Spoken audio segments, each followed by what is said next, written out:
cool weather crops that you can plant. In spring, I like to use this nifty little seed spacer. It basically just makes perfect indentations into the soil so you can plant the seed very easily, and it also spaces it appropriately for the seed, and you can also adjust the spacing just based off the divots that it makes into the soil.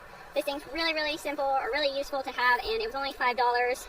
It may not be $5 at a garden center, maybe where you're at, but if you can find them on sale, they're really, really useful to have.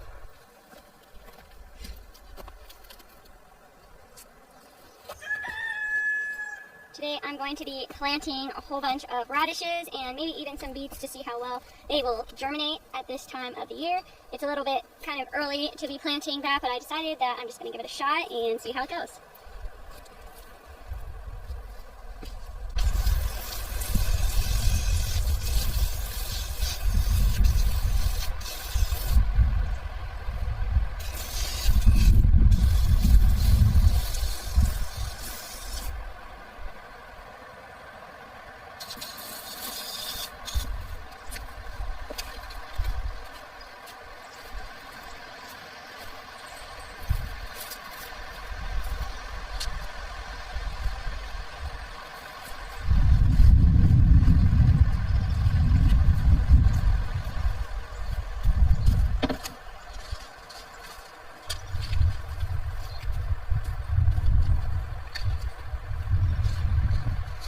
Whenever I have to plant any of the garden seeds directly into the ground, I really do not like having to just waste a lot of seed and plant a whole bunch at once. I like to be efficient, and I like to just try to have them already spaced out to what they need to be. That's why I like to use that tool that I just showed you guys, where it perfectly spaces the indentations where the seed will go for about 2 inches apart.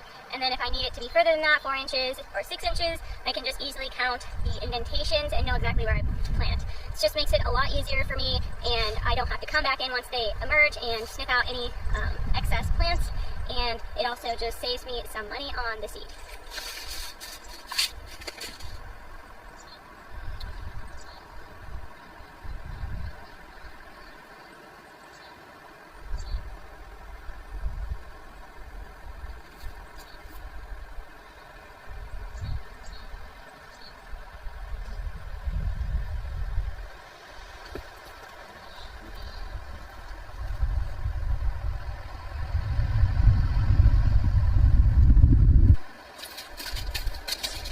In these rows right here, I'm going to be planting beets and radishes. I already have some parsnips that I just planted. Those ones you can start really, really early in the season. They're very, very frost hardy, and then they also take a long time to just grow, and ideally you almost want to leave them in the soil until the next year when you get the snow and the hard frost, and they taste a lot better when you do that.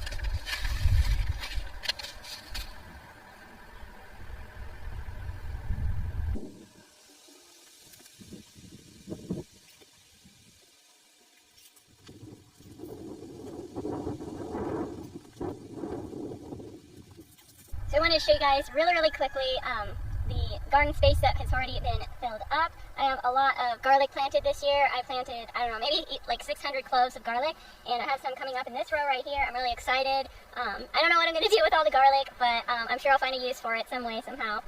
The garlics are also really, really good for warding away different types of pests, whether it be deer or just different types of insects. The scent from the garlic just kind of detracts from those types of pests, so this is really going to help just deter any kind of varmint or whatever you want to call it from eating all our vegetables.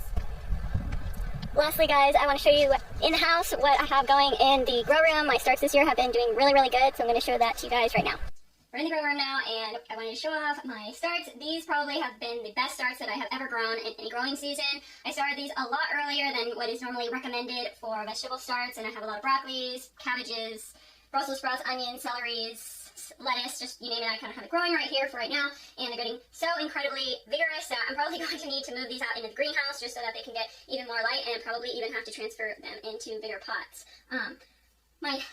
Basically what I'm getting at is my tips for when you're trying to grow your own starts. So I actually would say start the seeds a couple weeks earlier than is normally recommended. It just seems like, I don't know, I'm not having any issues with them becoming root bound or not growing as well. And also just use a lot of the fish fertilizer that you can mix into water. That just seems to really, really help them boom when you give that to them.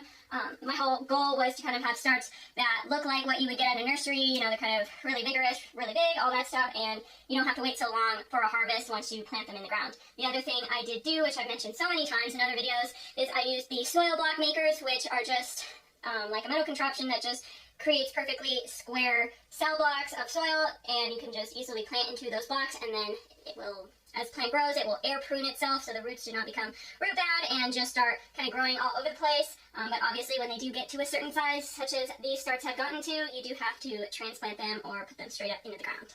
Thanks so much, guys, for joining me. This was just kind of like a really quick just garden update. I'm here all alone at the cabin, and I just want to show you what I got going on and how well they're doing. In the comments below, let me know what you guys are planning on growing this year or how your starts are doing, and I'll see you in the next one.